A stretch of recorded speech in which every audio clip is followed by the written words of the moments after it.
사도 바울이 성령에 의해서 전도 여행에 파송되고 나서 여행 중에 겪었던 수많은 고난들을 훗날 기술하면서 나는 유대인들한테 40에서 한 대를 뺀 매를 5차례나 맞았다.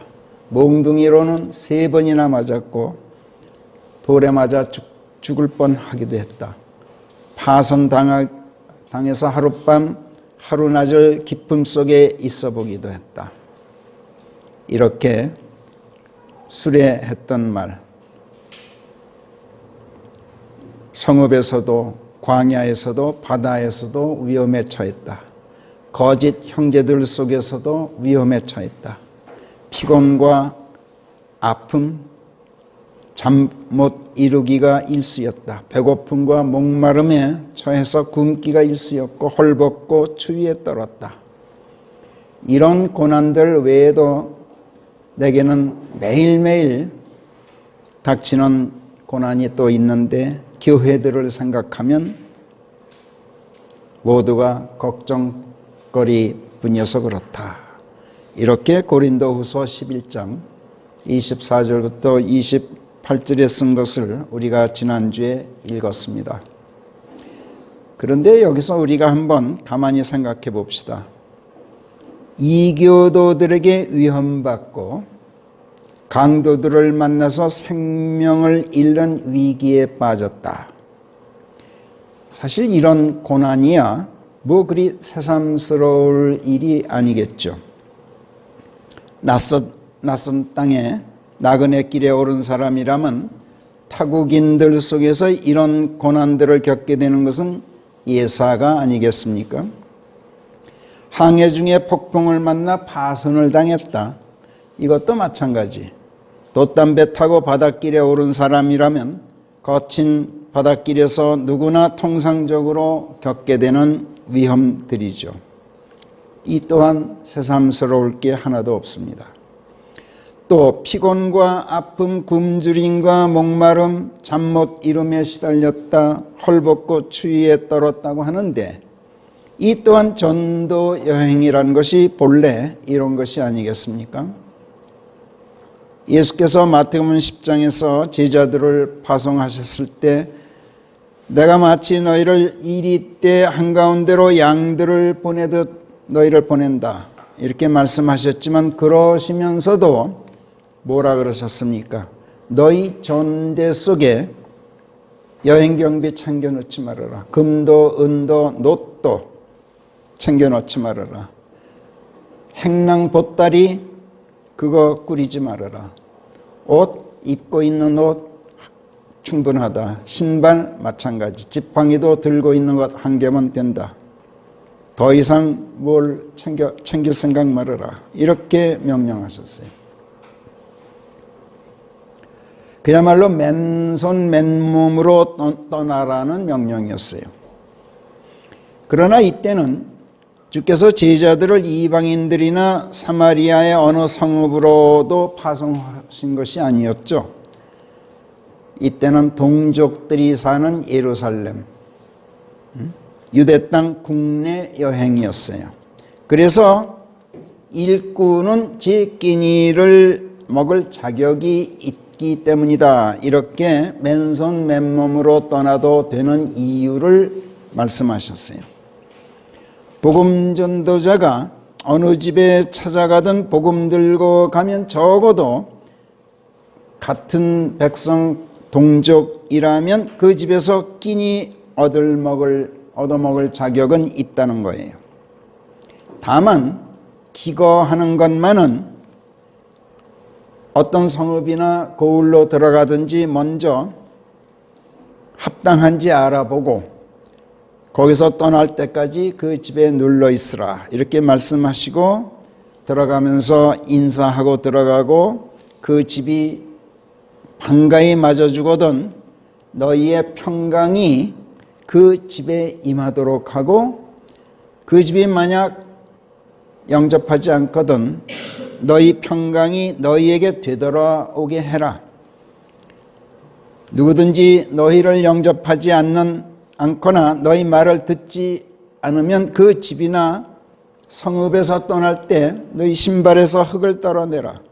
이렇게 공고하셨어요. 그리고 복음 전도자들을 환영하지 않는 성읍들에 대해서는 심판날에 소돔과 고모라 땅에 대한 심판이 오히려 그 성읍에 대한 심판보다 더 견딜만 할 것이다. 이렇게 무서운 말씀까지 하셨죠. 당시 유대 백성은 100%가 하나님의 백성으로서 하나님을 섬긴다고 자부하는 사람들이었어요. 그래서 어느 집을 찾아 들어가도 하나님의 말씀을 들고 가는 전도자들을 반가이 맞아들일 법했어요. 그러나 그럼에도 불구하고 누구든지 너희를 영접하지 않거나 너희 말을 듣지 않거든 너희 발에서 흙을 떨어내고 그 집이나 성읍에서 떠나라 하셨어요. 또 이리 때 한가운데로 양들을 보내듯 그들을 보내신다고 말씀하셨을 뿐만 아니라 심판날에는 소돔과 고모라보다도 더 극심한 심판이 그들에게 떨어질 거라고 예고하셨던 것을 보면 같은 백성 동족들이고 하나님을 섬긴다고 하는 자들이라고 해서 누구나 다 전도자들을 환영하는 것이 아니라는 것을 예수님께서도 다 알고 계셨음이 분명해요. 하나님의 백성이라는 동족도 이러할진데 타국 땅, 낯선 나라 이방인들이야 더 말해서 뭐 하겠어요. 그들이 이들을 반가이 맞아서 밥 먹여주고 잠자리 선뜻 내준다는 거 이거 기대하기 힘들죠.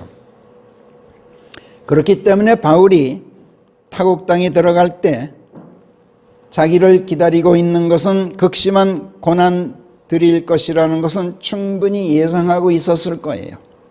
또 그 고난들을 각오하고 떠났을 거예요.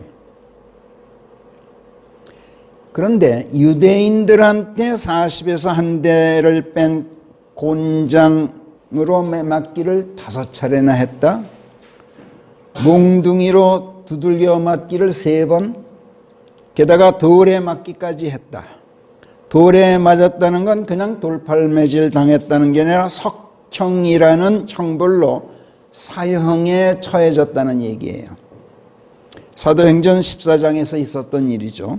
바울이 루스트라에서 복음을 전하고 있을 때 피시디아의 안티옥과 이코니움에서 유대인들이 들이닥쳤어요. 그리고 루스트라 사람들을 부추겨서 바울에게 돌을 던지게 하고 그가 쓰러지자 죽은 걸로 알고 성읍 밖에 내다 버렸어요. 시체를 버리듯 버렸어요. 이게 사도행전 14장 19절에 기록되어 있죠. 이처럼 동족에게 핍박받고 거짓 형제들 속에서 위험에 처하는 등 하나님을 섬긴다는 사람들한테 생명의 위협을 받았을 때 그 사도가 느꼈을 절망감이 얼마나 컸을까요? 절망감이 아니라 공포감에 떨었을 거예요. 이교도들에게 위협받고 타국 땅에서 강도 만나 위기에 처하고 항해 중에 폭풍을 만나 파손당하고 굶기가 일쑤였다.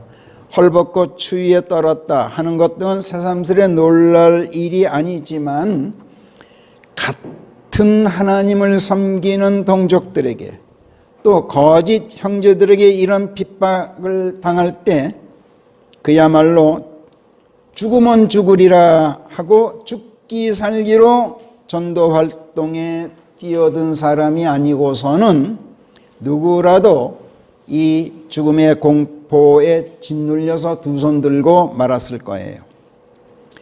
이것은 지금도 마찬가지예요. 한번 생각해 보세요. 여러분이 지금 킹제임 성경 손에 들고 전도 여행 한번 떠나보세요. 그것이 비록 국내 여행일지라도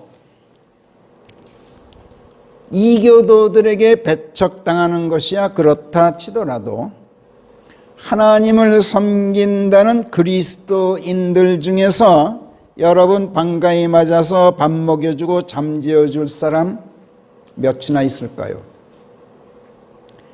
반가이 맞아 밥 먹여주고 잠재워주기는커녕 문 열어주는 집을 기대하기도 어렵지 않겠어요?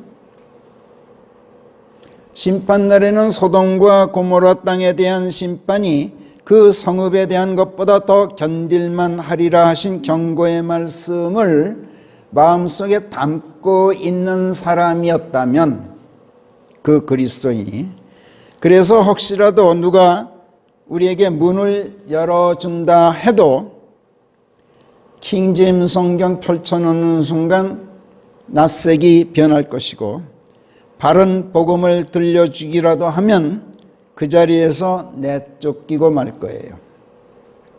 그리스도인이라고 자처하는 마당에 그 사람들로 우리가 구원 받으셨습니까? 이렇게 물으면 그 순간 굉장히 불쾌한 표정을 지을 것이고 그 사람이 다행히 예 그렇습니다 하고 대답해 온다 하더라도 어떻게 구원받으셨습니까? 하고 물으면 별 미친 사람 다 보겠네 하는 표정으로 도끼 눈을 하고 쏘아볼 거예요. 설사 그 사람이 아주 양순한 사람이어서 온유한 태도로 예, 예수님 믿고 구원받았습니까? 하고 고분고분 대답해 올지라도 이런 사람에게 예, 예수님 믿고 구원받으셨다고요? 그것만으로는 구원받으실 수가 없습니다. 예수님 믿고 구원받는다는 말씀 성경에 없습니다. 성경은 예수님을 믿었으면 그분 안으로 침례되어 들어가서 그분께 안겨라. 그분과 한 몸이 되어라. 그래야 그 한 몸됨 안에서 그분 안에서 구원받게 된다. 이렇게 성경은 말씀합니다.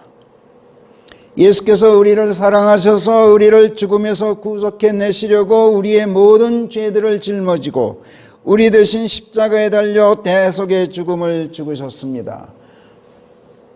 이 말은 다 알아요. 그런데 그분 믿었으면 거기서 끝나지 말아라. 한 걸음 더 나아가라. 그분께 침례되어 들어가서 그분께 안겨라. 이 말에 대해서는 사람들이 잘 몰라요. 그분께서 우리 대신 십자가에 달려 대속의 죽음을 죽으셨지만 하나님께서 그분을 죽은 자들로부터 일으키셔서 그분께서 썩음을 맛보지 않으시고 부활하여 다시 살아 일어나셨소. 그거야 다 알아요.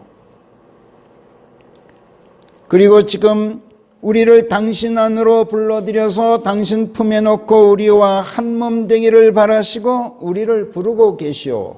이것도 알아들어요. 예수님의 이 사랑에 호응하십시오. 그분의 부르심에 순종하십시오. 그분의 품에 안기십시오. 그러면 모든 죄 탕감받고 용서받고 죽음에서 구원받게 됩니다. 하는 이 말씀, 이 복음을 통해서 지금 성령께서 예수님의 품에 안기라고 설득하고 계십니다. 당신께서 이 복음을 믿으신다면 믿는 데서 끝나지 말고 이 복음에 순종하고 성령의 이끄심에 순종하십시오. 그래서 예수님 안으로 들어가 그분과 한 몸이 되십시오.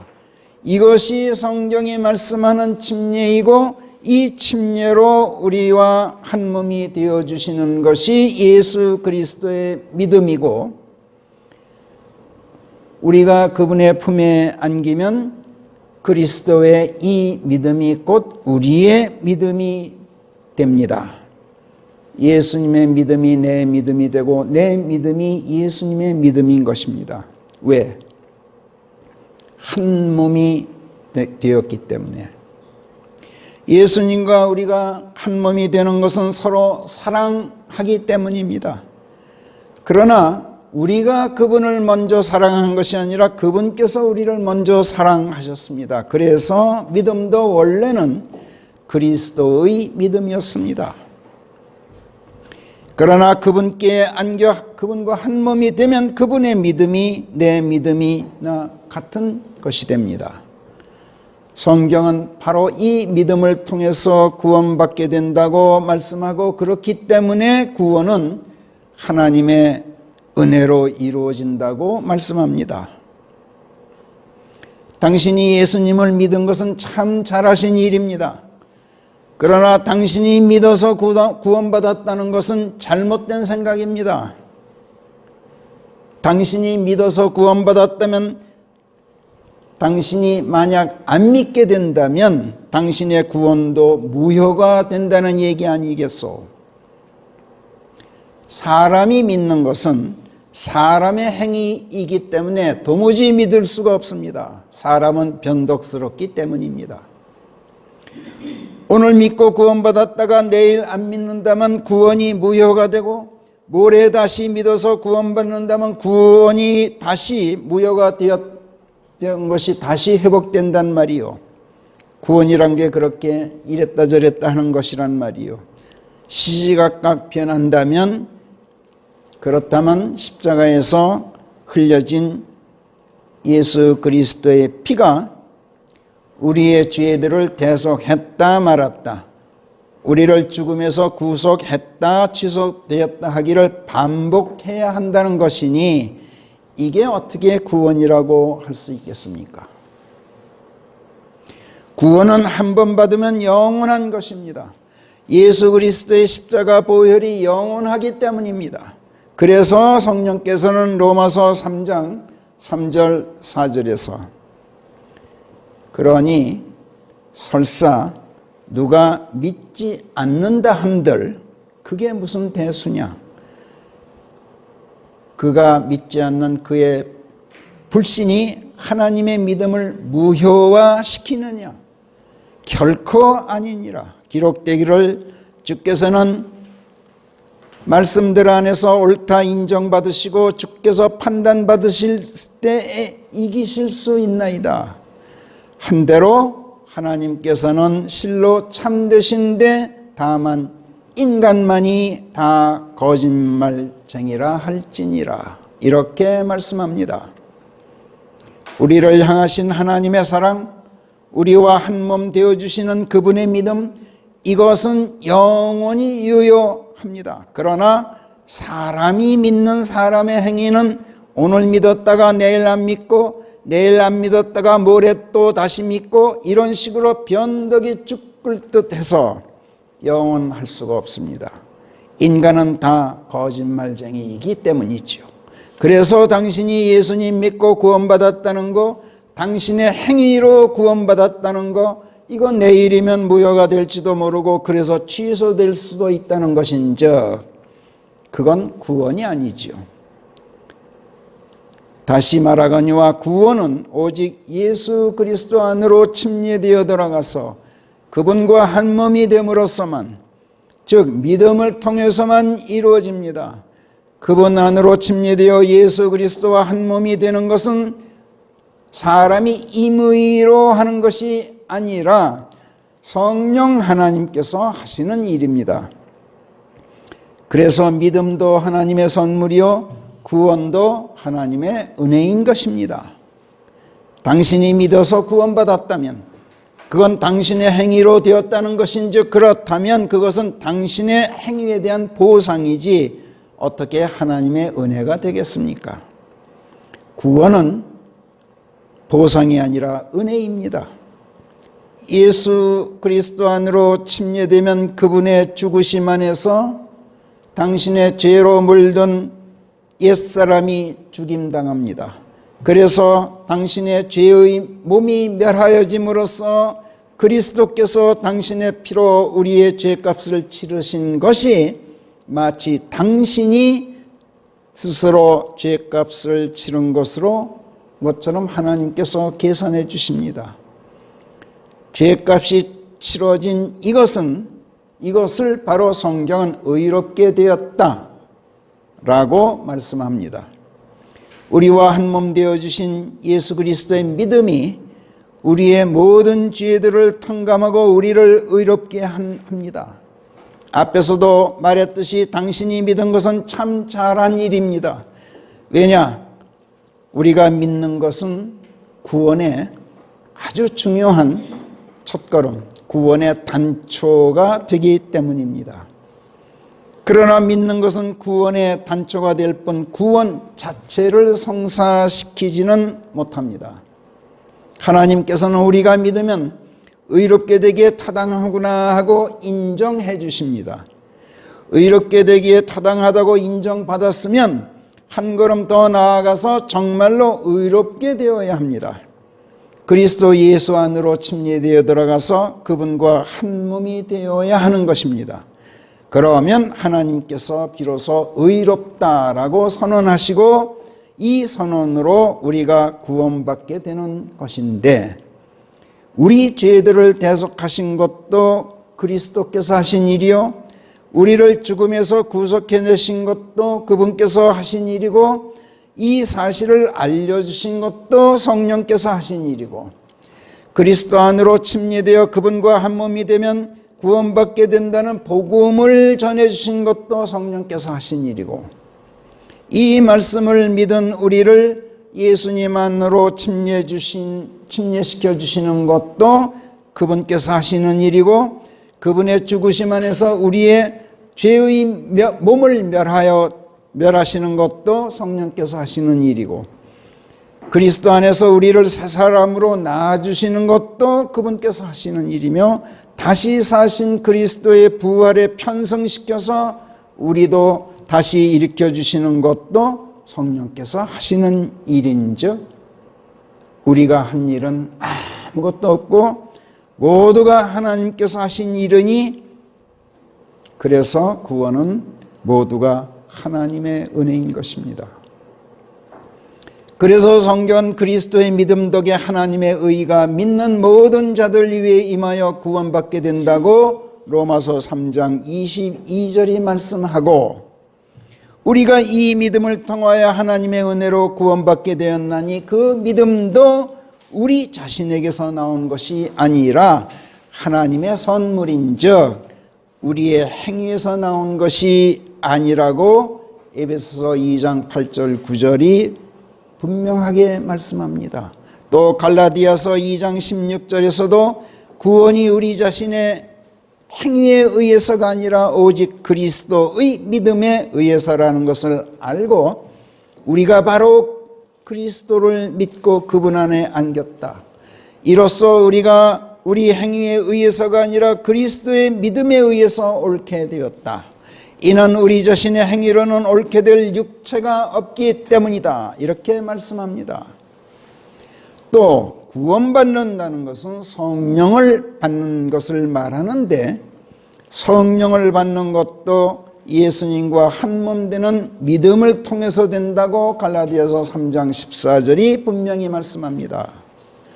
성경은 또 모든 사람이 죄 아래에 있다고 결론짓고, 그래서 믿는 자들에게 그리스도의 믿음을 통하여 약속된 구원이 주어지게 되었다고 갈라디아서 3장 22절이 말씀합니다. 믿음이란 내가 믿는 것이 아니라 예수님과 내가 하나가 되는 것을 말한다고 앞에서 말씀드렸습니다. 이것을 에베소서 4장 13절은 믿음의 합일이라고 말씀하고,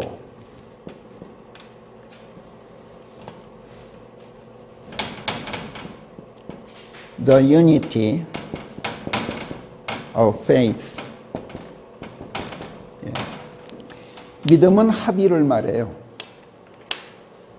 faith란 내가 믿는 것이 아니라 예수님과 내가 unify 되는 거예요. 합의를 이루는 거예요. 하나가 되는 것. 또 아들과, 하나님의 아들과의 암, 이 말을 달리 표현해서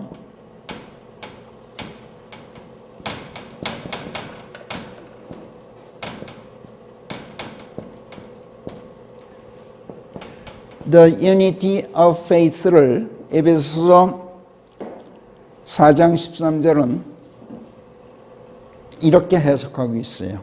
하나님의 아들에 대한 지식이 아니라 아들과의 암.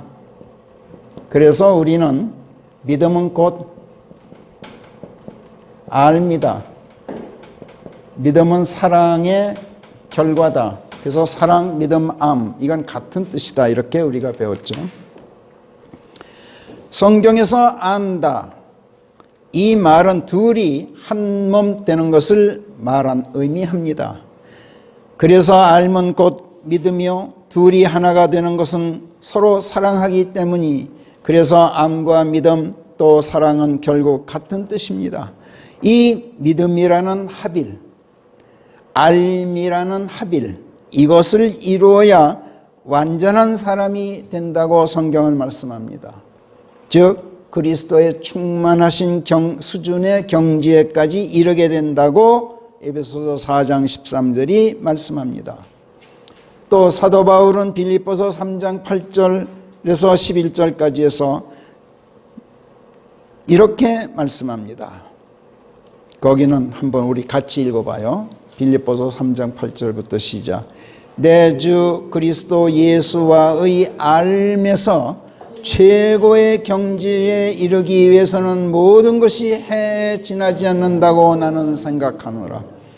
그래서 나는 그분을 얻으려고 모든 것을 잃는 아픔을 감수하였고 지금도 그것들을 똥에 불과하다고 여기나니, 그래야 내가 그리스도를 쟁취할 수 있고 율법에서 나오는 나의 자기 의가 아니라 그리스도의 믿음을 통하여 나오는 의, 곧 믿음을 타고 오는 하나님의 의를 지닌 가운데 그분 안에서 발견될 수 있으며, 그래야 내가 그분과 알물 이루고 그분의 부활의 권능과 알물 이루며 그분의 죽으심에까지 일치하게 된 가운데 그분의 고난들의 한 동아리가 되어서 무슨 수를 써서라도 내가 죽은 자들의 부활에까지 도달할 수 있기 때문이니라. 이렇게 고백합니다.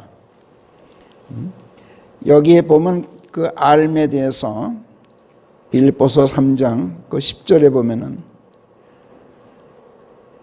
그분과 알을 이룬다, 그분의 부활의 권능과 알을 이룬다, 이것을 바로 뒤에 가서 일치하게 된다 이렇게 해석하죠. 그러니까 알미란 일치를 말해요. 하나가 되는 거.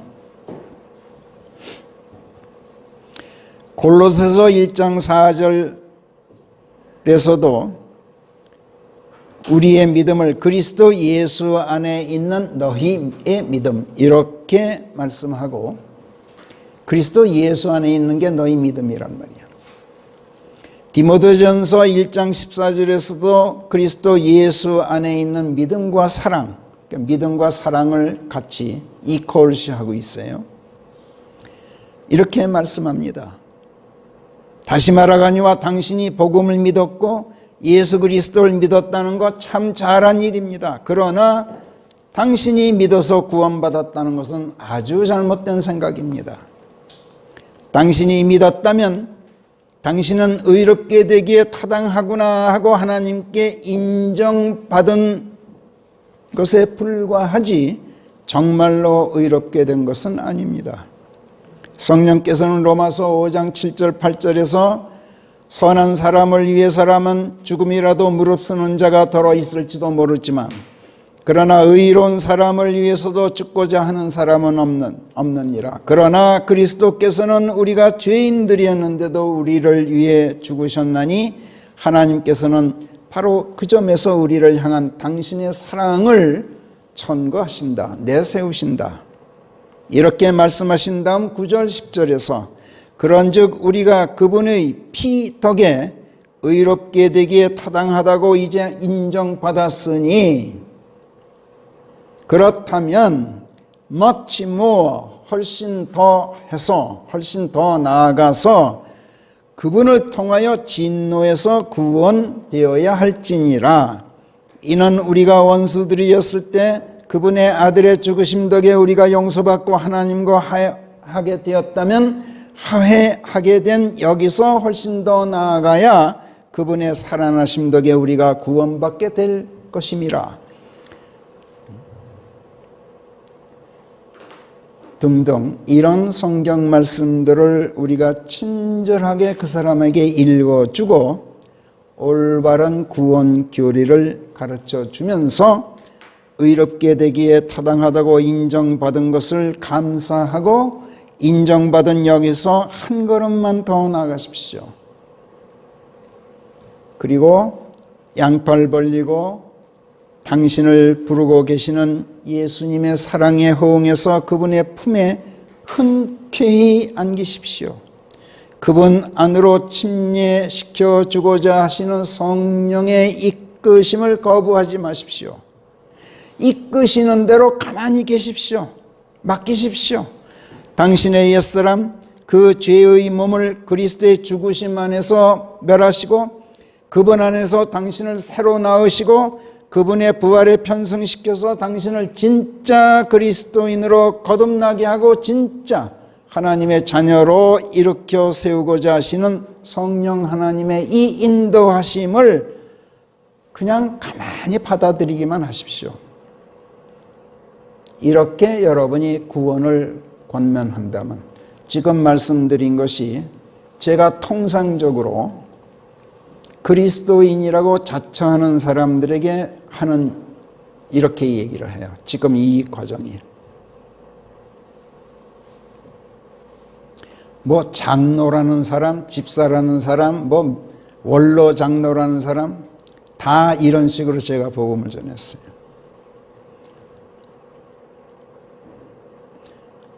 그것도 한두 차례 한 게 아니라 귀가 따갑도록 계속 지금까지도 그러고 있어요. 여러분 이렇게 한번 해보세요. 설사 문을 열고 우리를 반가이 맞아주었던 사람일지라도 내쫓을 거예요. 여러분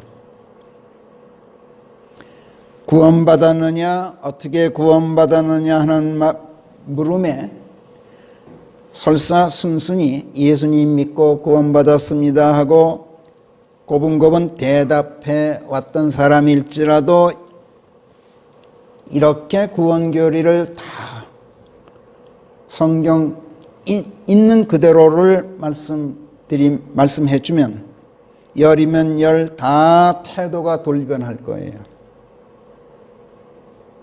제가 다 겪은 일이에요.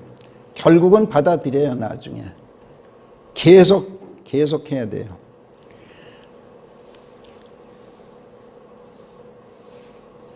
어떤 사람도 처음부터 생각 고쳐먹고 바른 말씀 가르쳐줘서 고맙습니다. 바른 교리 알게 해준 것 감사합니다. 이제는 제가 예수 그리스도 안으로 침례시켜주시는 성령 하나님께 순종하겠습니다. 이렇게 응답해 올 사람 별로 많지 않아요. 대개는 나는 그렇게 안 배웠다. 우리 목사님 그렇게 가르치지 않는다. 이렇게 반발해 와요. 내쫓지만 않아도 천만다행. 내쫓지만 않아도 그 집에서 나올 때 흙에 묻은 신발에 묻은 흙을 내가 떨어내지 않아도 되니까 천만다행이란 말이에요. 내 집에서 나올 때 흙을 떨고 나온다는 것은 하나님 이 집 천벌 내리십시오 하고 저주하는 거예요. 그렇게 안 한다는 게 얼마나 천만다행이냐고. 내가 예수 그리스도를 믿는 것은 내 행위요 나의 자기 의라고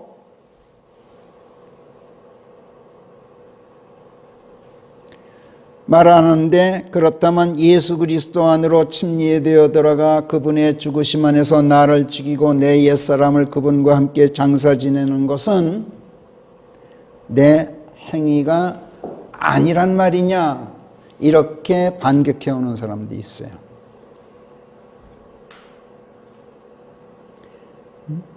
지금 네가 얘기하기를 그래 내가 예수님 믿는 건 내 행위다 나의 자기의라고 그랬는데 그렇다면 내가 예수님 안으로 침례되어 들어가 그분의 죽으심 안에서 나를 죽이고 내 옛사람을 그분과 함께 장사 지내는 건 이건 내 행위가 아니란 말이냐? 이렇게 따지고 덤빈단 말이야. 그때 뭐라 그러겠어요? Yes, 맞아요. 내가 예수님 안으로 침례되는 건 내 행위예요. 내가 한다면 내 행위예요. 내가 한다면 이건 나의 자기의예요. 그러나 예수님 안으로 침례되어 들어가 그분의 죽으심 안에서 나를 죽이고 내 옛사람을 그분과 함께 장사 지내는 거, 이건 내가 하는 일이 아니에요.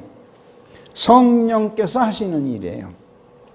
내가 침례되어 들어갈 예수 그리스도가 지금 어디 있어요? 응? 우리 앞에. 내가 믿고 의탁할 그 그리스도, 내가 믿고 그 품에 안길 그 예수님, 그분은 지금 저 높이 하늘 위에 하나님의 보좌 오른편에 좌정해 계셔요. 그런데 어찌 내가 내 힘으로 그분의 품에 안길 수 있겠어요? 이건 영적인 일이에요. 영적인 일이다. 이 말은 바꿔서 하면 성령께서 하시는 일이다, 이런 뜻이에요. 영적인 일, 이렇게 말하면 흔히들 사람의 관념 속에서 일어나는 어떤 일인 것처럼 생각하는 게 보통인데 이거 틀린 생각이에요. 영적이라는 말은 성령께서 행하시는 일이다. 그래서 영적인 일이야말로 진짜 실제다, 현실이다, 이런 뜻이에요. 우리의 삶 가운데서 실제로 일어나는 일이 영적인 일이란 말이에요. 절대로 관념적인 게 아니야. 영적이라 이 말은 사람의 관념 세계는 사람의 생각의 세계는 몽상 같은 허구 세계예요. 영적인 사건들은 절대로 허구가 아니에요. 예수 그리스도 안으로 침례되어 들어가 그분의 죽으심 안에서 내 죄의 몸이 멸하여지고 옛사람이 그분과 함께 장사까지 지내지는 일, 그 결과 다시 사신 그분의 부활 안에서 예수님과 함께 새 사람으로 다시 일으켜지는 일, 이거는 내가 하는 게 아니라 성령께서 행하시는 일이고, 그렇기 때문에 실제 상황이고 현실적인 일이고 사람의 관념 유의 속에서 일어나는 몽상이 절대로 아니란 말이에요. 예수님께서는 요한복음 3장 11절에서 진실로 진실로 내가 네게 말하노니 우리는 우리가 아는 것을 이야기하고 우리가 본 것을 증언하느니라. 그런데 너희가 우리의 증언을 받아들이지 않느니라. 이렇게 말씀하셔요. 우리가 알고 우리가 본 것이라면 실체가 있는 실제란 말이에요. 관념 속의 몽상이 아니다, 이런 말씀이야. 내가 보고 내가 알고 있는 거야. 그걸 내가 지금 얘기해. 너희가 받아들이질 않아. 너희는 지금 관념 속에 있는 허구, 해리포터 같은 그런 얘기 해주면 아마 받아들일 거야. 그런데 지금 실체를 이야기하니까 너희들이 지금 받아들이질 않는 거야. 지금 이렇게 말씀하셔. 그리고 12절에서 내가 너희에게 땅의 일들을 이야기해 줬어도 너희가 믿지 않는데 내가 너희에게 하늘의 일들을 이야기해 준들 어떻게 너희가 믿겠느냐. 이렇게 말씀하셨어요. 땅의 일들이야말로 사람들의 눈앞에서 일어나는 현실적인 실체 아닙니까? 그런데도 예수께서 땅에서 일어나는 이 현실적인 실제를 이야기하신 것은 사람들이 믿질 않아요. 왜? 예수께서 말씀하셨기 때문에. 예수께서 하나님이시기 때문에 땅의 일들도 하나님의 눈으로 보고, 즉 영적인 눈으로 보고 말씀하시기 때문에 사람들이 그걸 믿질 않는 거예요. 사람의 눈으로 본 것을 이야기하면 사람들이 귀가 솔깃해. 근데 하나님의 눈으로 본 것은 사람들이 고개를 갸웃갸웃해. 사람들은 무엇이나 사람의 육신의 눈으로 보아야 믿어요. 그러니까 그들이 하나님을 믿는다는 것도 사실은 나는 예수님을 믿습니다, 하나님을 믿습니다 하는 말은 사실은 관념유희에 불과해요. 그래서 실제로 믿는 게 아니란 말이야. 땅의 일들도 그러할진데 예수께서 이야기해 주시는 하늘의 일들을 사람들이 어찌 믿겠어요? 그래서 예컨대 우리가 친자 입양의 영을 받아서 그 영으로 인해서 우리가 하나님을 아바 아버지하고 외치는데도, 그러면서도 하나님을 향해서 아버지 아버지 하면서도 그 하나님을 환상 속의 아버지로 알지 실제 아버지로 알질 않아. 우리가 하나님의 자녀들이라는 것도 마찬가지야. 우리의 영과 함께 그 영께서 친히 증언하시는데도, 그래서 자녀들이면 상속자들이라고 말씀하시고 하나님의 상속자들이요 예수님과 공동 상속자들이라고 분명히 상기시켜 주시는데도 이거를 실감하는 사람이 여러분 몇이나 된다고 생각하세요? 땅의 것들에만 연연하면서 하늘의 것들에 소망을 두질 않아요. 왜? 관념 속의 것이니까. 자기들도 알아요. 헛된 소리라고. 하늘의 일들은 사람의 육신적인 눈으로는 절대로 볼 수 없는 일들이에요. 하늘의 일들은 모두가 영적인 것들이기 때문에 그래요. 그런데 성경은 하늘의 이 영적인 것들이야말로 실체다. 땅에 있는 모든 것들의 실제, 진짜는 하늘에 있는 것들이다. 땅에 있는 것들은 도리어 그 실체, 하늘에 있는 실체들의 그림자에 지나지 않는다. 이렇게 성경은 말씀해요. 성령께서 예컨대 히브리서 8장에서 이렇게 말씀하시죠. 히브리서 8장 1절 우리 같이 읽어요. 거기 5절까지 좀 길지만 같이 읽읍시다. 시작. 우리가 언급한 사실들을 이제 요약하자면 그 개요는 이것이니 곧 우리에게는 하늘들에 계신 지존자의 보좌 오른편에 앉혀지신 그런 대제사장께서 계시다는 것인즉 그 성소의 봉직자 사람이 아니라 주께서 펼치신 참 성막의 봉직자이신 대제사장이 계시다는 것이라.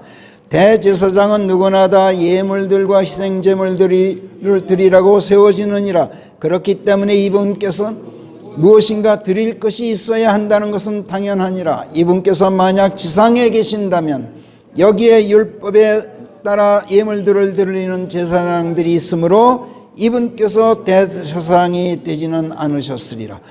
그들은 모세가 그분에게 자문 받았던 바 천상의 모든 것들을 본뜬 모상과 그림자를 섬기고 있는 것인즉, 거기까지만 보세요. 지상에 있는 자들은 다 하늘에 있는 실체를 본뜬 모상과 그림자를 섬기고 있는 것이다. 누가복음에서 예수님께서 어린아이를 품에 안으시고 이런 이야기를 하죠. 너희들이 이 어린아이를 마음 상하게 하면은 목에 연자맷돌 걸고 바다에 빠지는 편이 나을 것이다. 이런 말씀을 하시면서 그들의 천사들이 하늘에서 내려다보고 있다. 이런 말씀을 하셨어요. 그들의 천사들이 하늘, 그게 그 아이들의 실체라는 거야. 지금 여기 있는 우리는 허상이에요. 지금 그림자야 이게. 우리의 본체는 하늘에 있어요. 진짜 베개는.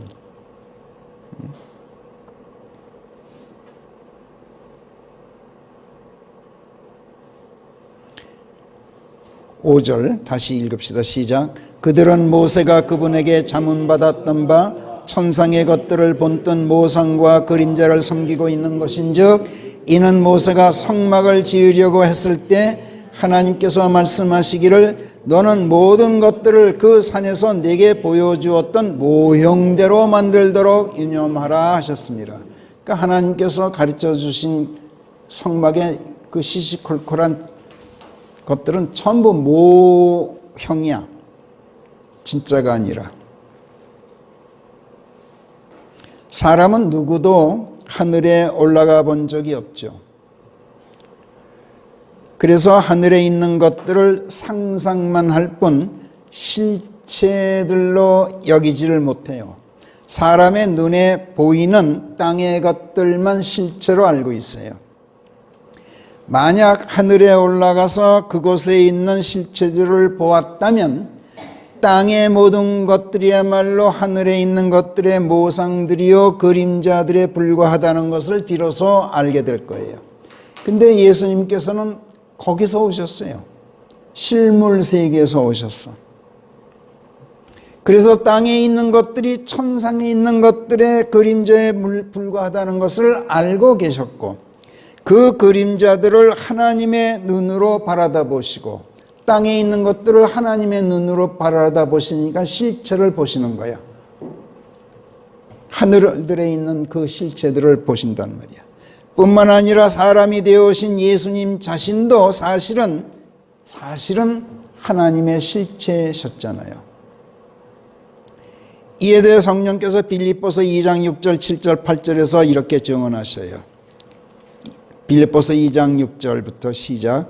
그분은 하나님의 형체를 입고 계시기에 하나님과 대등하게 되셔도 그것을 참칭으로 생각하지 않으셨지만 그러나 자신을 아무 명망도 없게 하시고 종의 형체를 당신 위에 가져다 얹으시고 사람과 똑같은 모습이 되셔서 사람과 같은 모습으로 보이시는 가운데 자신을 낮추시고 죽음에 이르기까지 순종하셨나니 곧 십자가의 죽음이 그것이었느니라.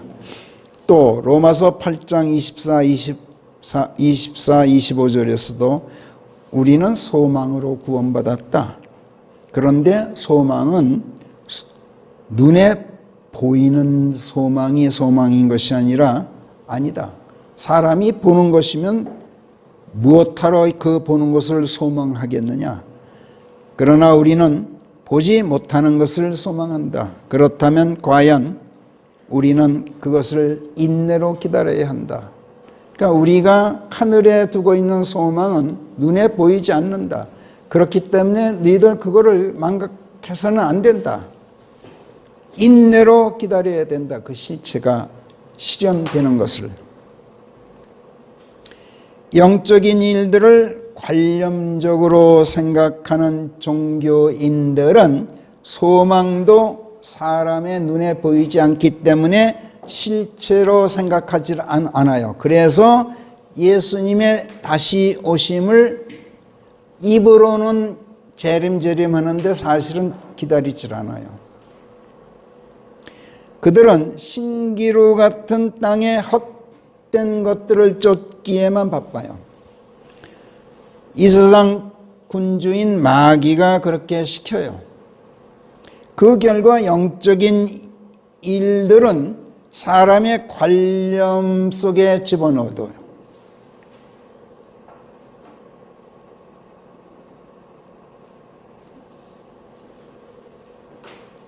그래서 하나님도 하나님의 말씀도 하나님의 역사하심도 모두 사람의 관점에서 바라다보기 때문에 관념적으로만 믿어요. 실체로 받아들이지를 않는단 말이에요. 실제 상황으로 보지를 않아요. 그래 놓고 뭐라 그래요? 그건 정신작용이다, 정신세계다, 정신적인 거다 이렇게 얘기를 해요. 마귀가 그렇게 시켜요. 여기서 종교가 나와요. 마귀는 성경이 말씀하는 모든 것을 사람의 생각으로 바라다보게 해요.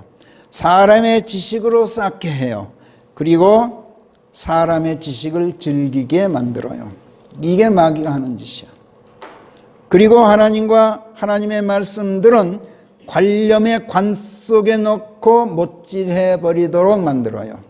그래서 종교는 인간의 관념 유희다.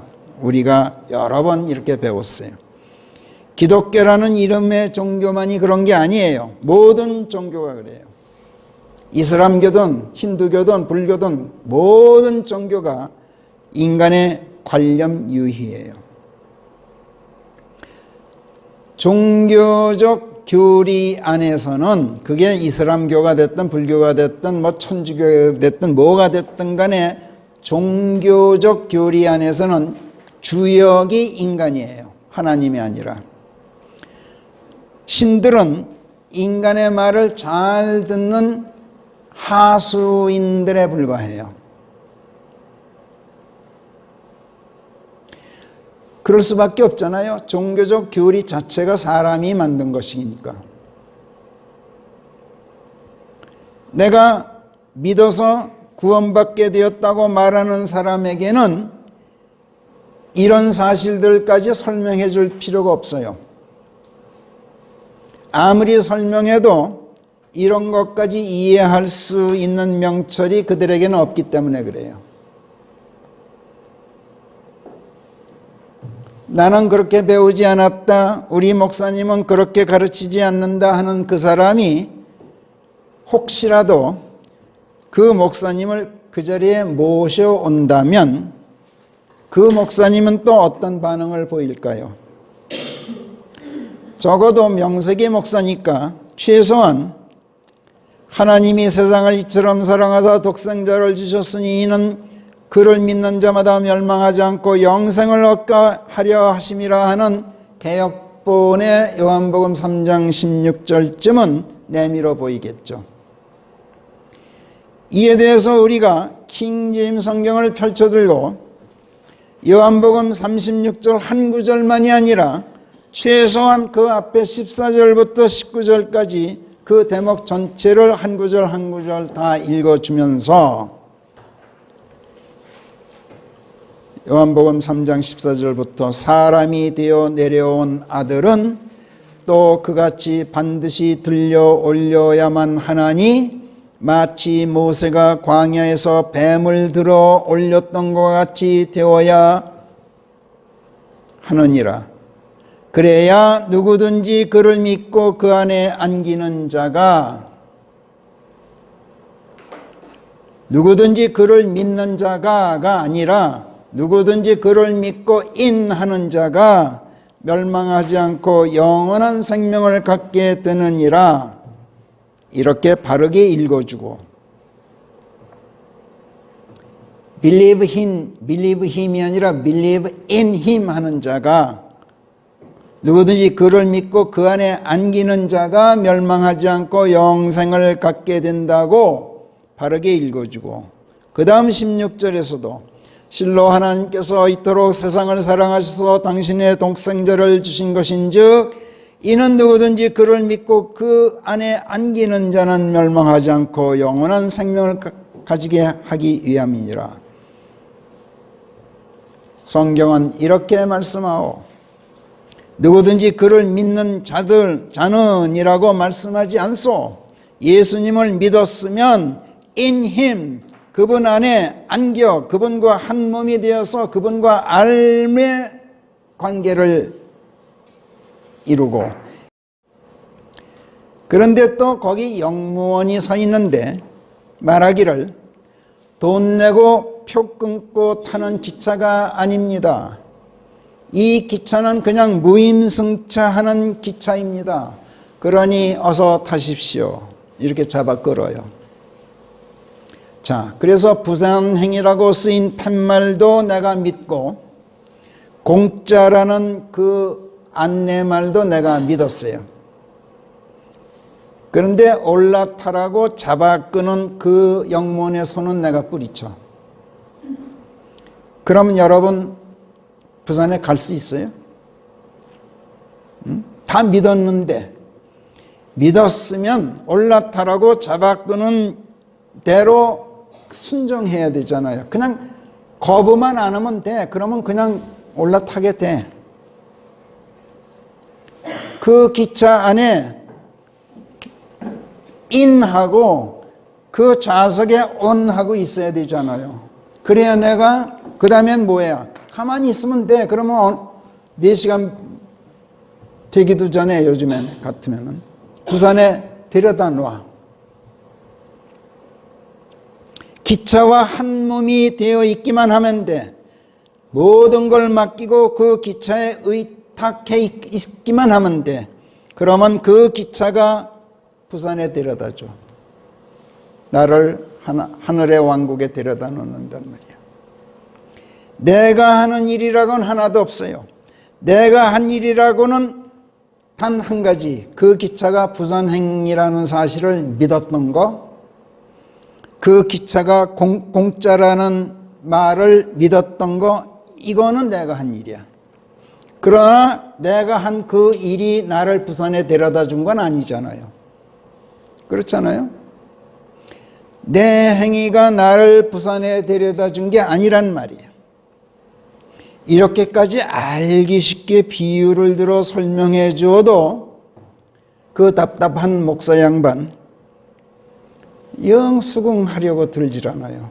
자기 고정관념을 그렇게 쉽게 못 버려요, 사람들은. 왜 그럽니까? 그 이유를 바로 예수님께서 요한복음 3장 19절에서 설명해 주셔요. 그런즉 이것이 그 정죄인이 곧 빛이 세상에 들어왔는데 사람들이 하는 짓이 약하여서 그 빛보다 어둠을 더 사랑한 것이라.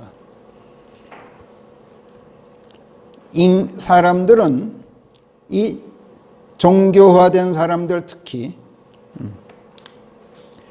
빛보다 어둠을 더 사랑하기 때문에 빛은 받아들이질 않는다는 거예요.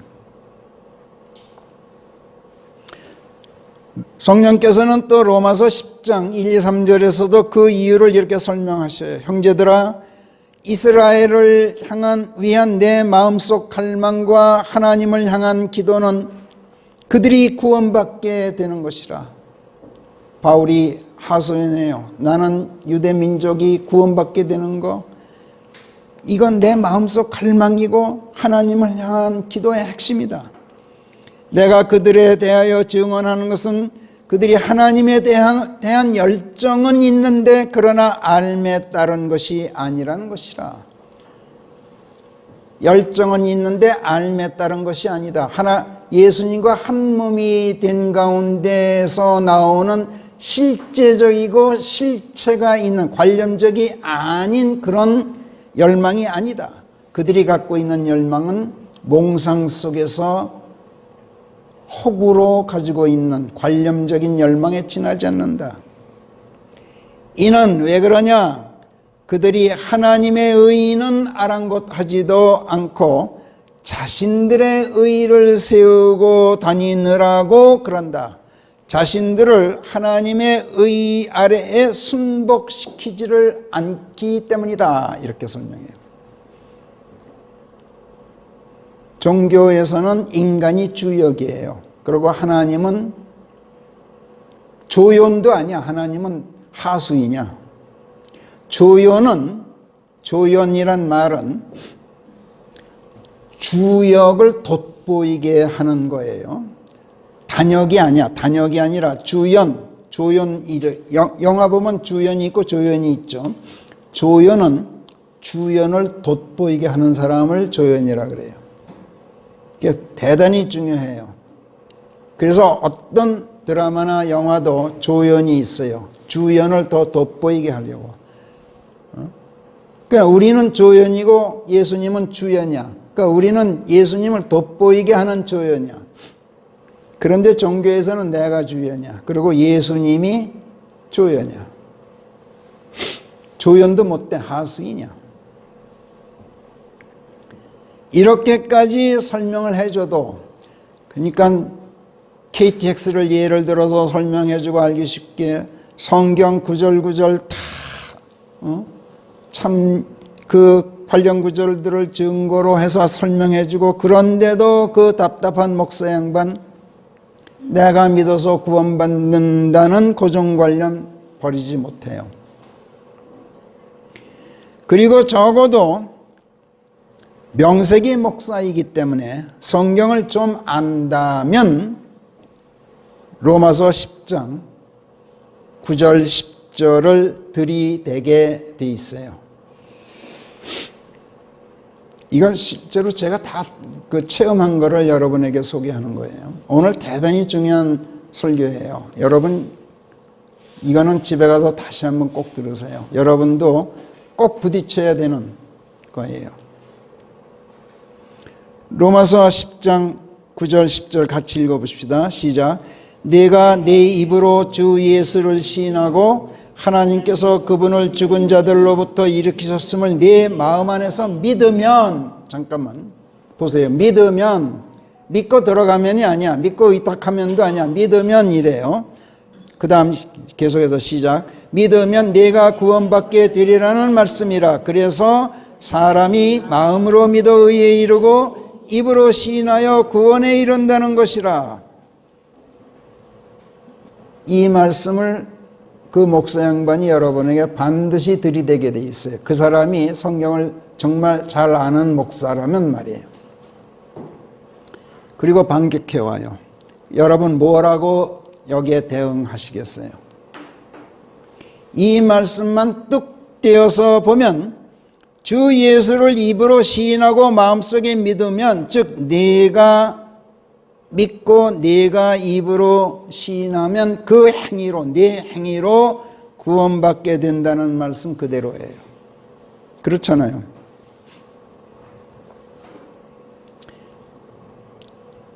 아까 요한복음 3장 16절에서도 그랬습니다만은 이 말씀 또한 적어도 로마서 10장 4절부터 시작해서 11절까지 이 대목 전체 전후 구절들을 다 읽어줘야 돼요. 그런데 그 사람들의 그 전형적인 전매 특허예요. 한 구절만 뚝 떼는 거. 제가 여러분들에게 여러 번 얘기했습니다만 저는 여러분들에게 어떤 구절을 암송해라 이런 걸 권고하질 않아요. 왜냐하면 한 구절 암송하면 성경을 다 안다고 생각하고 전후 구절들은 여러분들이 안 보기 때문에. 성경 구절이 가물가물해서 잘 모르겠거든 성경 다시 펼치세요. 저는 그러기를 20년 이상 훈련받은 사람이에요. 저는 지금도 성경 구절 못 외우는 걸로 유명해요. 하나님께서 그 달란트를 저한테 주질 않으셨어요. 궁금할 때마다 성경을 펼치게 하시지 달달달달 외우는 재주를 안 줘. 지금도 그 말씀이 생각은 나는데 무슨 책 몇 장 몇 절인지는 전혀 기억 못해요. 자, 로마서 10장 4절부터 시작. 믿는 자 누구에게나 의를 위한 율법의 끝은 정령 그리스도시니라. 모세는 율법에서 나오는 의에 대하여 기술하기를, 즉 잠깐만, 율법에서 나오는 의에 대해서 모세가 기술하기를, 즉 내 행위에서 나오는 의에 대해서 기술하였단 말이야. 시작 계속해서 이러저러한 일들을 하는 사람은 그 일들을 가지고 살리라 하였느니라. 그러나 믿음에서 나오는 의는 이런 방식으로 이야기하나니, 즉 예수님과 한 몸이 되어서 죄가 탕감된 의는 이렇게 이야기하나니, 네 마음속으로 말하기를 누가 하늘에 올라가리요 하지 말라. 즉 그리스도를 위로부터 모셔 내려오려고 하지 말라. 또는 누가 기쁨으로 내려가리요 하지 말라. 즉 그리스도를 죽은 자들로부터 다시 모셔 올리려고 하지 말라 하느니라. 이것이 말씀하는 바가 오직 무엇이냐? 말씀이 내게 가까워 내 입에 있고 내 마음속에 있다는 것이니 우리가 전파하는 믿음에 관한 말씀이 곧 이것인즉. 거기까지만. 자, 예수님을 눈으로 보고 그분이 예수님이시로구나 하는 걸 시인하고 그분을 믿기 위해서 실물을 보고, 사람들은 실물을 봐야 믿는단 말이야. 그래서 실물을 보고 그분을 믿기 위해서 그분을 내 눈앞에 데려다 놓으시오라고 하지 말라는 얘기야. 그분께서는 지금 하늘 드높이 하나님의 보좌 우편에 좌정해 계셔. 그 대신 그분께서는 지금 하나님의 말씀들로 우리 눈앞에 계신다고 성경이 말씀해. 이것이 말씀하는 바가 무엇이냐? 말씀이 내게 가까워 내 입에 있다, 이 뜻이다. 왜 하늘에서 끌어내리고 기품에서 끌어올리려고 예수님을 내 눈앞에 대령하라 이렇게 요구하느냐? 내 앞에 있는 성경 말씀이 그분이다. 내 입에 있고 내 마음속에 있다. 우리가 너희에게 전파하는 이 말씀, 믿음에 관한 말씀, 그것이 곧 그 말씀이다.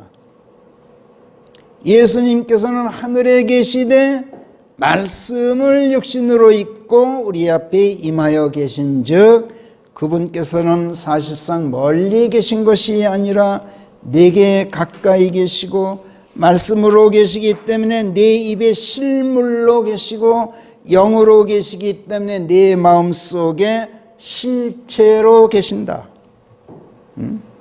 그러니 그분을 허구의 관 속에 가두어 놓지 말고 관념유의로 그분을 믿는다 말하지 말아라.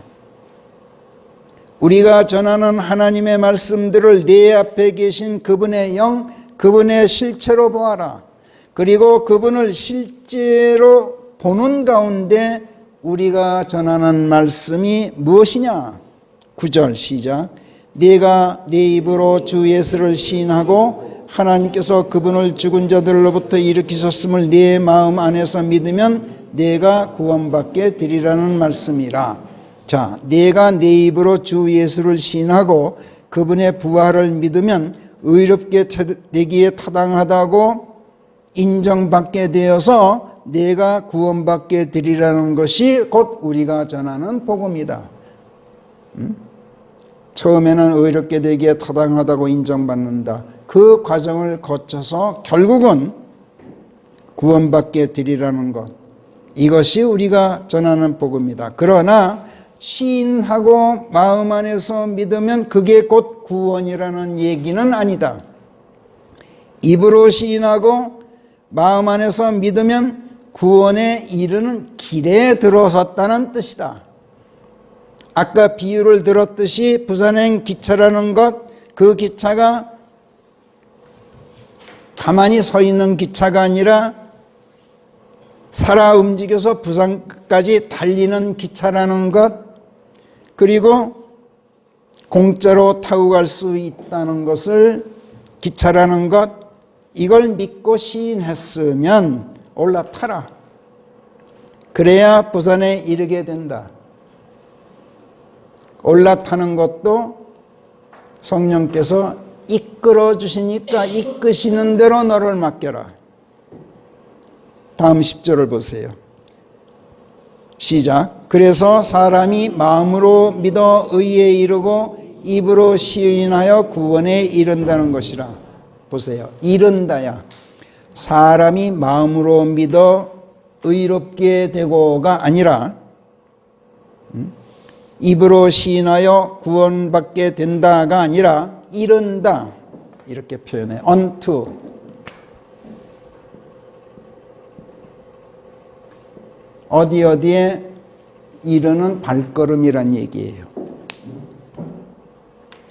예수 그리스도를 믿고 그분께 모든 것을 맡기고 의탁한 가운데 그분 안에 탑승해 있으면 영원한 생명세계인 하늘에 이르게 된단 말이야. 부산에 결국은 도착하게 된단 말이야. 기차 안에 on하고 있으면, 그 부산행 기차에 in하고 on하고 있으면 결국은 부산에 이르게 된단 말이에요. 이것을 다음 11절이 더 확실하게 천명해요. 시작. 성경이 말씀하기를 누구든지 그분을 믿고 온하는 자는, 거기서도 온이야. 믿고 의탁하는 자는, 믿고 그분께 밀착하는 자는 부끄러움 당하지 않으리라 하느니라. 근데 전부들 온을 전부 빼버렸단 말이야. 이거 마귀가 시킨 짓이에요. 그래 놓고 인간을 주역으로 만들어 내가 믿으면 돼. 그러니까 하나님의 의를 인간이 찬탈하는 거예요. 찬탈자가 누구예요? 마귀아니에요.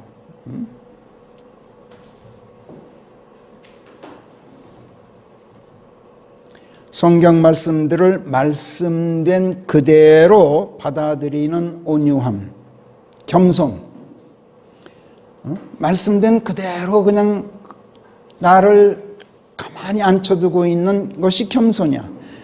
그리고 그 진리의 말씀들을 깨달을 수 있는 하나님의 명철을 달라고 기도할 수 있는 이 간절함.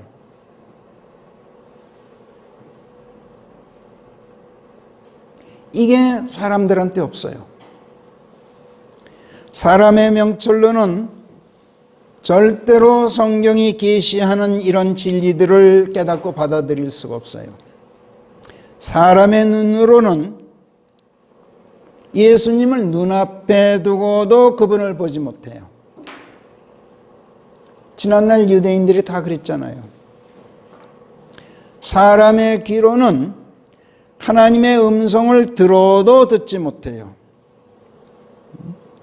마태복음 16장 16절에서 시몬이 주께서는 그 그리스도시요 살아계신 하나님의 아들이시옵니다 하고 말씀드렸을 때 예수님께서 뭐라고 말씀하셨어요?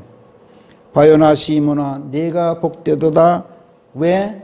이는 살과 피가 그것을 내게 계시한 것이 아니라 하늘에 계신 아버지께서 계시하셨습니다. 요나의 아들 시몬아 네가 나를 알아본 것은 요나의 아들 시몬으로서의 인간의 살과 피를 가지고 나를 알아본 게 아니다.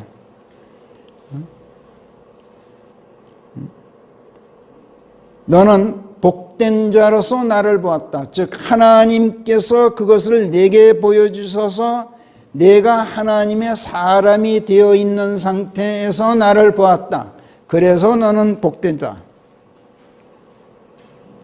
그렇기 때문에 하나님께서 명철을 주시고 깨닫는 마음을 허락하셔서 하나님의 사람으로서 복된 자가 되기 전에는 아무리 설명해 주어도 알아듣지 못하고 아무리 선명하게 보여주어도 보지 못해요. 그리고 도리어 몽둥이 들고 덤벼들고 돌을 던져요. 바울이 고난당했던 것은 그래서였어요. 가는 곳마다 먼저 유대인들의 회당에 찾아가 종교인들에게 예수 그리스도를 먼저 전파하고 오직 그분을 힘입지 않고는 구원받을 수 없소 하고 역설했기 때문에 그랬어요. 하나님께서 그분을 죽은 자들로부터 일으키셨다. 이분의 부활은 다윗의 시편에서도 당신의 거룩하신 이가 썩음을 보게 그대로 두지 않으시오리다 하고 말씀드렸던 그 예언이 실현된 것이다. 그래서 예수께서는 지금 살아계시다. 너희 눈앞에 안 계시다고 그런 소리 하지 말아라. 내 앞에 살아계시다. 그분의 부활을 사람들에게 역설하는 것은 그래서 중요해요. 그분께서는 죽은 자 죽었다가 살아나셨다. 이런 기적을 알리는 게 아니라 지금 그분이 내 앞에 계셔. 이거를 강조하기 위해서 중요한 거예요. 그러니 그대들은 이것을 알라. 죄들의 용서가 바로 내 앞에 있는 이분을 통해서 그대들에게 선포되고 있다는 것이다.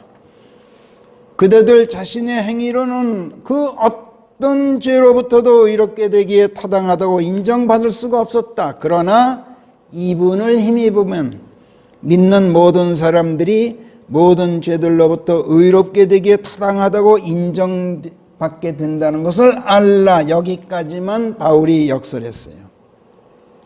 그러니까 구원의 첫걸음, 구원의 단초까지만. 그런데도 바울은 박해를 받았어요. 예수 그리스도 안으로 침례되어 들어가라. 그분과 함께 죽어라. 그분과 함께 다시 일으켜져서 완전히 의롭게 되어야 그것이 구원이다 하는 구원교리의 마지막 부분까지는 들려주지 못한 채 예수 그리스도의 하나님의 아들이심, 살아계심, 이걸 믿고 그분께서 행하신 일들, 십자가에서 이루신 일들을 알리는 말씀들을 믿고 받아들여서 의롭게 되게 타당하다고 인정받는 구원의 첫 단계까지만 우선 역설했던 거예요. 예수 그리스도의 하나님의 아들이심을 증거하는 말씀을 믿고 받아들이는 것이 왜 중요하죠? 그분께서 일말의 죄도 없으신 분이셨다는 이 때문에 그래요. 죄가 일말도 없기 때문에 그분께서 네 죄를 다 짊어지실 자격이 있었다. 이거를 깨닫게 하기 때문에 그분이 하나님의 아들이셨음을 강조하는 일이 그래서 첫째로 중요한 거예요.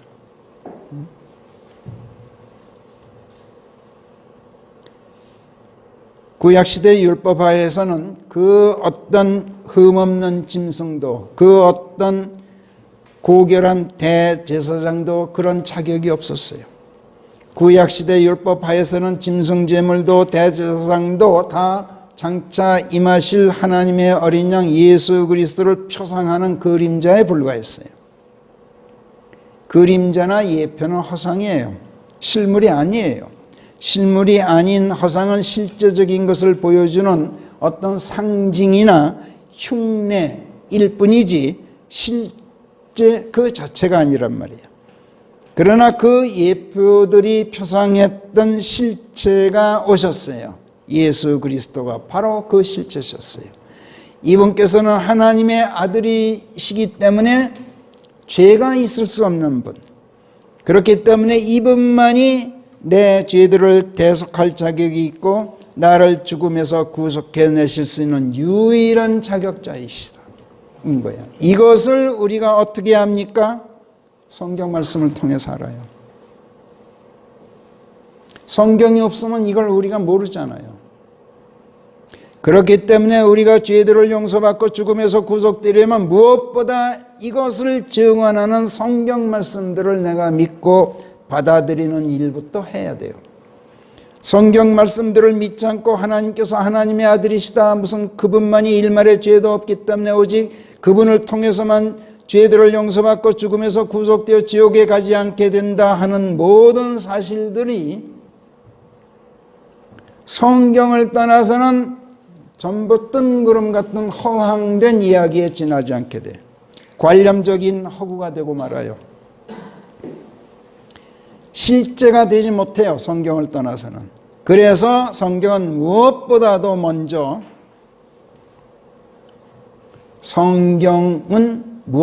먼저 이 성경을 믿고 받아들이라고 권고해요. 성경을 믿고 받아들여도 절대 안전한 이유는 그 말씀들이 사람의 말이 아니라 하나님의 말씀이기 때문이에요. 그렇기 때문에 진리이기 때문에 그래요. 아버지의 진리를 통하여 저들을 거룩하게 하소서. 아버지의 말씀이 진리이옵니다. 요한복음 17장 17절에서 하나님께 기도하시는 중에 이렇게 예수께서 고백하셨어요. 그 다음 그리스도의 부활을 증거하는 말씀을 믿고 받아들이는 일이 둘째로 중요한 이유는 부활 사건 자체를 받아들이는 일이 중요한 게 아니라 그분께서 영원히 살아 계시다는 것, 그것도 내 앞에. 그래서 중요한 거예요. 예수께서 영원히 살아계신 분이 아니라면 그분의 희생제물 되심, 그분의 흘리신 피, 그 피로 이루어진 대속, 구속 모두가 효력이 없어졌겠죠. 구약시대 짐승 제물이나 똑같이. 그리고 그분의 부활에 편승해서 다시 살게 된다는 것도 사람의 관념 유희에 지나지 않는 말장난일 뿐 실제적인 진실이 될 수가 없어요. 문제는 죽은 자들로부터 일으켜주셔서 부활하시고 영원히 살아계신 그분께서 지금 어디 계시냐 하는 것. 성경에 따르면 그분께서는 승천하셔서 하나님의 보호자 우편에 좌정에 계시고 장차 다시 오신다고 증언해요. 요컨대 이 땅에는 계시지 않고 지금 우리 눈앞에는 계시지 않는다는 거예요. 그런데 어떻게 그분을 믿고 어떻게 그분께 의탁하고 어떻게 그분 안으로 들어가 그분께 안겨 있을 수 있단 말인가? 아니, 그분께서 부활하고 승천하고 하나님의 보호자 우편에 좌정해 계시고 장차 오신다는 사실 자체를 어떻게 믿고 받아들인단 말인가? 그러나 성경은 그분께서 몸으로는 하늘에 계시지만 영으로는 지금 이 땅에 우리와 함께 계신다고 증언해요. 하나님께서, 예수님께서 하나님의 말씀들로 지금 이 땅에 살아 계신단 말이야. 자, 여기서 말하는 예수님께서 영으로 계시는 그 영은 예수님의 육체예요. 영인데 육신이에요. 살리는 것은 영이니 육은 무익하니라. 내가 너희에게 들려주는 말씀들, 그것들이 말씀들이 영이요 생명이니라. 예수께서 성경을 통해서 우리에게 들려주시는 하나님의 말씀들은 예수님의 영이시고 생명이시요, 예수님의 영께서 말씀이 되어서 이 땅에 임하여 계시다는 것은 눈에 보이지 않는 영께서 눈에 보이는 육신으로 임하여 계신다는 뜻이에요. 예수께서 입고 계시는 영은 눈에 보이는 육신이에요. 영 자체는 눈에 보이지 않죠. 그래서 그냥 영으로만 계신다면 눈에 보이지도 않는 분을 믿는 것이 되겠죠. 그래서 이 또한 관념적인 허구가 되게 말겠죠. 그러나 그 영께서는 다행히도 눈에 보이고 귀에 들리고 손으로 만져볼 수 있는 말씀들이 되어서 이 땅에 임하여 계셔요. 그렇기 때문에 전혀 걱정할 필요가 없어요. 눈에 보이고 귀에 들리고 손으로 만져볼 수 있다면 그건 육신이에요. 하나님의 말씀들은 문자화되면 눈에 보이고, 읽으면 음성으로 귀에 들리고, 성경책으로 만들어지면 손으로 만질 수 있어요. 그래서 성경책은 지금 이 땅에 임하여 계신 예수 그리스도의 육신이에요. 성령을 지니지 못한 세상 사람들은 성경책을 이 세상 여느 책이나 마찬가지로 보고 그 말씀들을 여느 사람들의 말들로 치부해요. 그들 속에는 하나님에게서 나온 영이 아니라 마귀의 영이 들어있기 때문에 그래요. 이건 성경이 그렇게 얘기해요. 그래서 믿지도 않고 듣지도 않아요. 그러나 하나님의 영을 지닌 사람들은 성경 말씀들이 예수께서 육신을 입고 임하여 계신 것임을 알고 믿어요. 사람이 스스로 믿는 게 아니야. 하나님의 영께서 그렇게 믿도록 만들어 주셔요. 인간의 마음을 장악하고 계신 거예요. 그분께서 내 안에 계시다면. 이에 대해서 요한일서 4장 1, 2, 3절이 증언해요. 요한일서 4장 1절부터 한 목소리로 시작. 사랑하는 자들아, 영이라고 다 믿지 말고 그들이 하나님에게서 났는지 그 영들을 시험해보라. 이는 많은 거짓 예언자들이 나와서 세상으로 들어왔습니다. 너희는 이것으로 사람의 영, 하나님의 영을 알도록 할지니 예수 그리스도께서 육신을 입고 와 계심을 고백하는 영은, 잠깐만. 예수께서 육신을 입고 오셨음이 아니에요. 예? 예수께서 육신을 입고 이 땅에 과거에 오셨는데 came이 아니라 is come 이렇게 쓰고 있어요. 킹제임스 성경이. 와 계신다. 지금.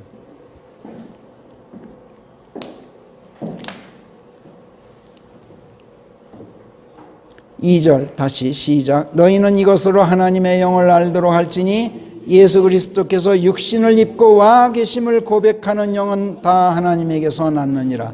그리고 예수 그리스도께서 육신을 입고 와 계심을 고백하지 않는 영은 어느 것이나 다 하나님에게서 난 것이 아니니 이것이 적 그리스도의 영인즉 그것이 오리라는 것을 너희가 들었느니라. 그리고 지금 이미 그것이 세상에 들어와 있느니라. 그래서 예수 그리스도의 부활을 증언하는 성경 말씀을 믿고 받아들인다. 이거는 예수께서 하나님의 말씀들을 육신으로 입고 지금도 이 땅에 내 앞에 임하여 계신다는 사실을 믿고 받아들인다는 뜻이에요. 그래서 그분을 힘입어 죄들을 용서받고 의롭게 되기에 타당하다고 하나님께 인정받고 그런 다음에는 암탉이 제 병아리들을 날개 아래 불러 모으듯 우리를 부르시는 예수 그리스도의 사랑, 그분의 음성을 듣게 하고 그분 안으로 인도하시는 성령 하나님의 손길에 나를 맡기란 말이야. 거부하지만 않으면 돼. 침례에 거부하지만 말란 말이야. 그러면 자연히 그분의 부활에 편승해서 그분과 함께 살아 일어나서 하나님의 자녀들로 거듭나게 돼. 이 모든 일들이 관념유의가 아니라 실제 사건으로 뒤이어서 일어나게 된단 말이야. 그런데 문제는 성경이 얼마나 정확하고 정밀하게 이런 사실들을 하나님의 말씀들을 말씀된 그대로 옮겨 놓았느냐 하는 거예요. 포인트예요, 이게.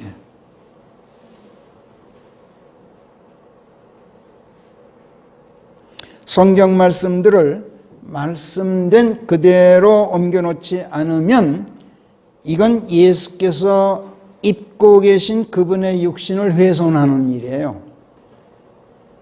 아주 엄청난 죄를 짓는 짓이에요. 2000년 전 하나님을 섬긴다는 종교인들이 그랬어요. 예수님을 십자가에 못 박아놓고 창으로 찔러서 그분의 몸을 훼손했잖아요. 그렇지만 그거는 사실인즉 하나님께서 하신 일이었죠. 그러니까 용서받을 수 있어요. 그러나 오늘날 지금 그분의 육신을 훼손하는 것 절대로 용서되질 않아요. 이건 예수님께서 선언하셨어요. 마태복음 12장 31절 32절에서 또 마가복음 3장에서 또 누가복음 12장에서도 그러므로 내가 너희에게 말하노니 어떤 죄와 모독이라도 사람들에게 용서될 것이로되 성령을 거스르는 모독만은, 성경을 거스르는 모독만은, 성경 하나님의 말씀이 성령이라 그랬죠. 예. 절대로 용서되지 않으리라. 또 누구든지 사람이 되어온 나 이 아들을 거스르는 말 하는 자 용서될 것이다. 그러나 성령을 거슬러 짓거리는 자는, 이 말은 곧 성경의 인간이 마음대로 뺐다 넣었다 왜곡하고 첨가하고 빼버리고 예수님의 육신을 훼손하는 자는, 즉 성령을 거스러 짓거리는 자는 이 세상에서도 그렇고 오는 세상에서도 용서되지 않을 것이다. 이렇게 거듭거듭 경고하셨어요, 예수께서. 하나님의 말씀들을 말씀된 그대로 정밀하고 정확하게 옮겨 놓는 일, 이것을 우리에게 맡기셨어요. 이 얼마나 두렵고 떨리는 일입니까? 저는요, 솔직히 하루도 이 두렵고 떨리는 마음에서 벗어나질 못하고 있어요.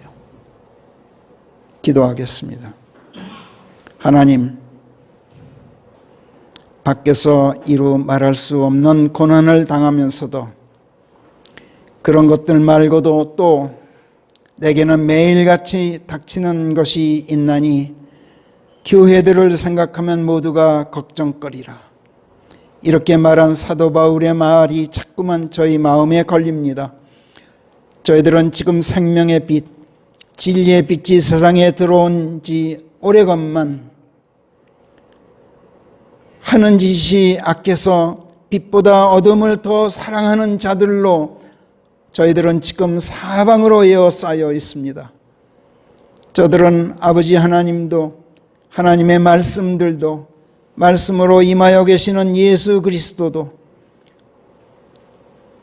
성령 하나님도, 성령의 역사하심도 모든 것을 허구의 관 속에 넣어두고 관념유희를 즐깁니다.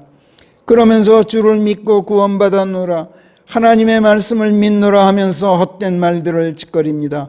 거룩한 진리의 말씀들을 정밀하고 정확하게 옮기는 사명을 저희들에게 주셨고, 저들의 그릇된 생각, 옳지못한 행실, 거짓된 믿음을 바로 잡으시기 위해서 이 사명을 저희들에게 주셨으니, 저희가 이것을 깨닫고 알고 믿고 있지만 하나님, 그럴수록 저희는 참으로 두렵고 떨립니다. 하나님, 두렵고 떨리는 가운데 맡기신 일 반드시 성취할 수 있도록 저희에게 더 큰 힘, 더 담대한 용기를 불어넣어 주셔서 일 때 한가운데서도 두렵지 않게 하시고, 아버지 하나님의 명철과 지혜를 아낌없이 쏟아부어 주시어서 종교의 배후에 도사리고 있는 저 악하고 거짓되고 교활한 저 더러운 마귀들을 몰아낼 수 있는 순수하고 바른 우리말 성경을 펴내는 일, 아버지 하나님의 권능 안에서 반드시 성공하게 해 주시옵소서. 감사하고 우리 주 예수 그리스도의 이름 안에서 기도하옵나이다. 아멘.